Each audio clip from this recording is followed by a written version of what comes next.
Good morning, everyone. Thank you for being here today. My presentation is titled Ornamentation and Improvisation, a practical study of the vocal interpretation of the Carnival of Venice by Benedict. This research explores performance practice, stylistic serendipity, and practical decision-making in one of the most brilliant literature pieces of early Romantic period. Today I will guide you through the background, methods, preliminary findings, and the future directions of the study. Let me begin with a quick roadmap of my talk. First, the introduction. The Carnival of Venice is a famous vocal variation piece written in the 19th century by the British composer Julius Benedict. It is based on a well-known Venetian folk melody, and it beautifully combines the Italian bel canto tradition with highly virtuosic decorative pastry.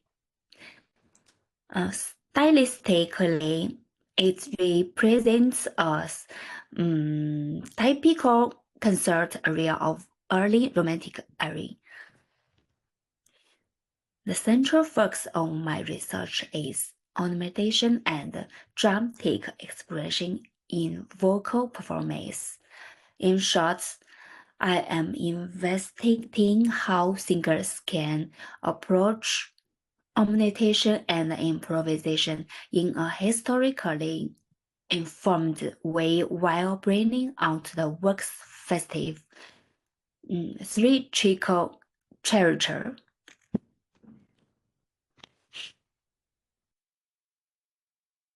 Now moving to the research background.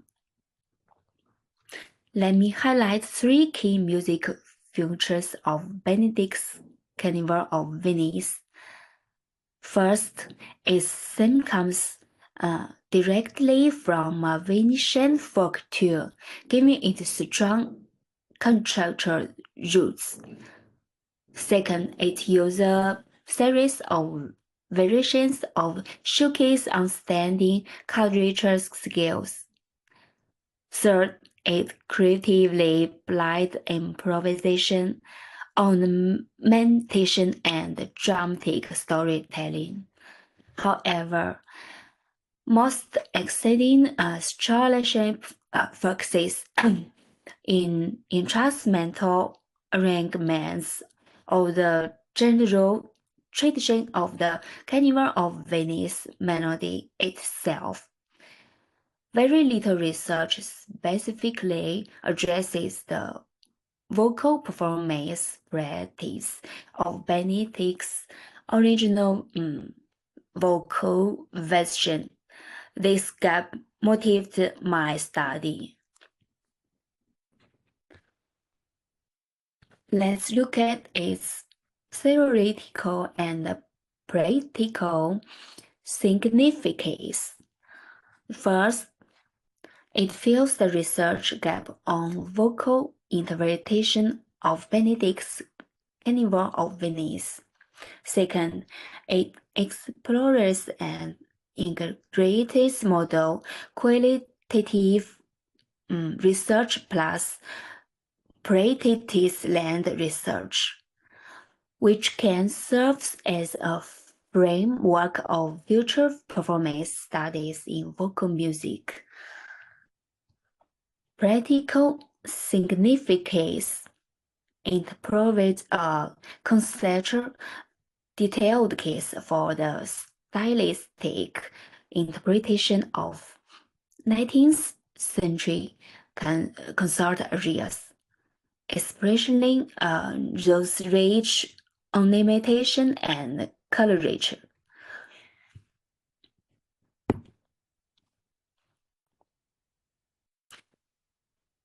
Next, research questions. I decided to focus the questions. One, what were the historical conventions of improvised ornamentation in early 19th century romantic vocal music? Second, how can a singer remain stylistically faithful to Benedict's Carnival of Venice while avoiding excessive modern adaptation that's discarding its original character? These questions guide me entered investigation into style, ornaments, and historical faithfulness. Alongside the questions, I set clear research objectives. One, to analyze the musical choices in my own recording performance video of Benedict's Carnival of Venice.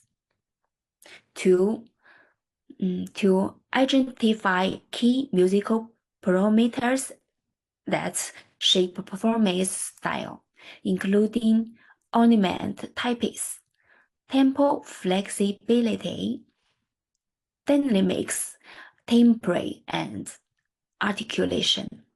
Number three, to propose evidence-based performance suggestions for Benedict's vocal works and similarly on its 19th century concert area.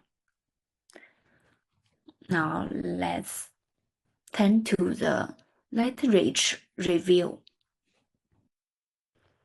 Exciting literature helps me building context. First, studies on the transmission history of Carnival of Venice melodies show its journey from vocal cues to female arrangements by Paganini, Benedict, and many others. Fraser provides important history context for carnival songs and their stylistic developments. Second, research on vocal ornamentation and improvisation in early romantic music, especially Hyler offers foundational understandings of 19th century performance conventions. These circles support my history and stylistic analysis. My analysis is supported by a strong theoretical framework. One, musical rhetoric theory. To understand how ornaments communicate expression and meaning. The second, performance style theory. To evaluate stylistic consistency and historical appropriateness. The third one, embodies cognition theory. To reflect on physical vocal choice and interpretive intuition. Together, these theories support deep qualitative interpretation. Let me explain each method in detail. First, I systematically reviewed the scores in Benedict's life, the melodic history of the Carnival of Venice, 19th century bel canto ornament, and early romantic vocal improvisation. Then I performed the complete work, themed and variations, and recorded a full performance video. I strictly followed the score in terms of noted ornaments, tempo, and dynamics. Then I repeatedly watched the video, marking paragraph by paragraph on ornament typing, density, rhythm, tempo, and dramatic expression. Using the full series I methoded, I interpreted the performance in depth. The qualitative analysis method supported holistic interpretation, linking technical choice to historical style and dramatic meaning. Then why did I choose these methods? Qualitative analysis clarifies historical context and 19th century ornament conventions, providing theoretical and historical support of stylistic restoration. Then Singing Practice reveals the real-time decision-making process of choosing and delivering ornaments and vocal effects. To repeat creatively, the singing practice method centered on a complete score-based recorded performance to establish a baseline interpretation.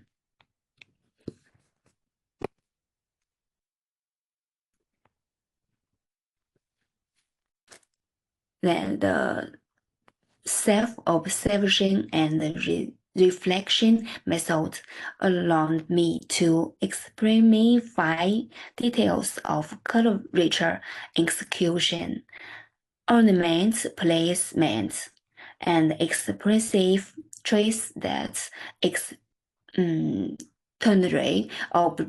observers might miss. Self-observation and reflections offers an internal performer's perspective. It accurately captures fine details in colorature passages and help explain ornamentation and dual rules, showcasing virtuosity and expression in motion. Now, the preliminary results. First, performance technical characteristics. My performance used standing ornaments including tunnels, trills, and repeat scales passages, consistent with research by Park and Payne. Complete with late 19th century history recordings. However, the density of ornamentation in my versions was relatively low.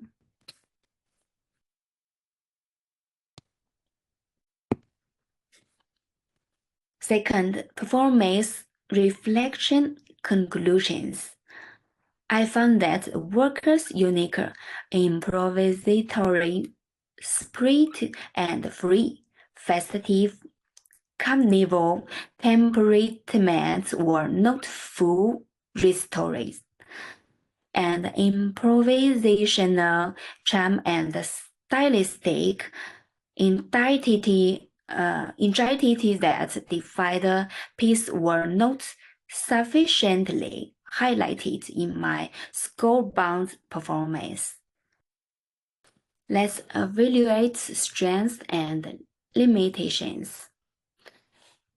The analysis clearly distinguishes stylistic features from technical features, making the intermediate ornamentation process transparent. The analysis relies on only one video and one practice session. There is no audience feedback or controlled testing to confirm the findings. The preliminary study gave me two crucial insights.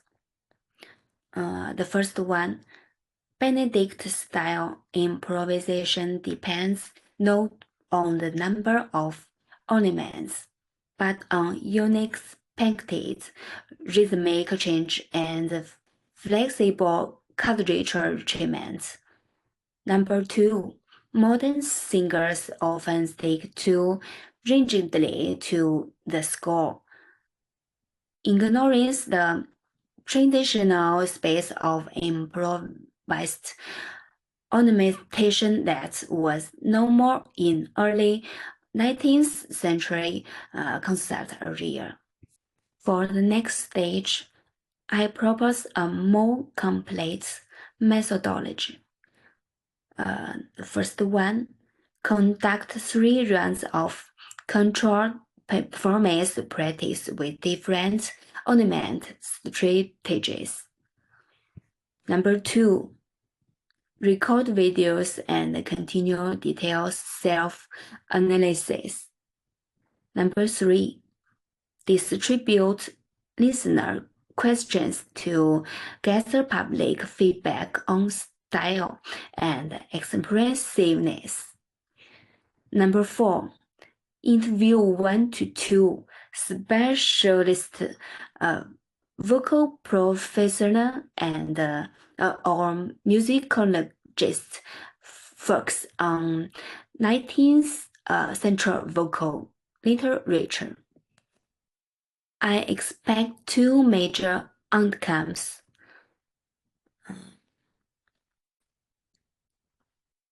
One, establish 3 core elements of the Benedict variation style.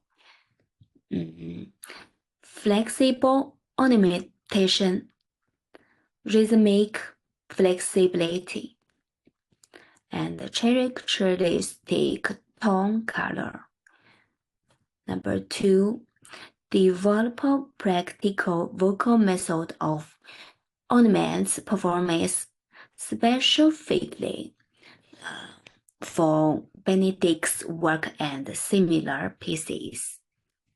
This study has important implications. It confirms that practice-led research is highly effective for interpreting Benedict's vocal works. And company music, rhetoric, and performance style theory clarifies ornamentation's dual function. Then technical virtuosity and positional expression. The potential impacts extend to different groups.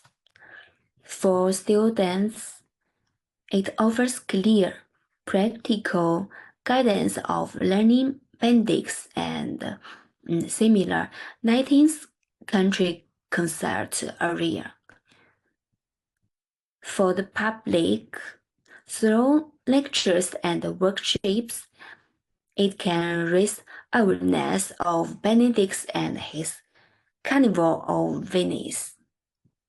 To conclude, these studies summarize key features of ornamentation, tempo flexibility, and dramatic shaping in Benedict's Carnival of Venice.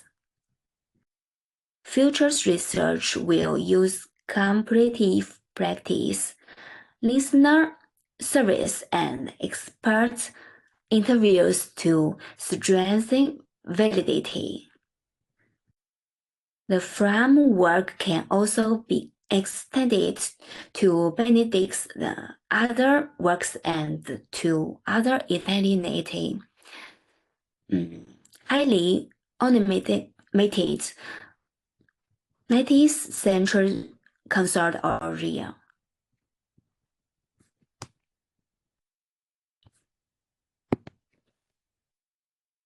Here are the main references I have drawn on throughout this research, including historical treatises, performance student studies, and research vocal research. Thank you for listening. I am now ready for any question you may have. Thank you so much.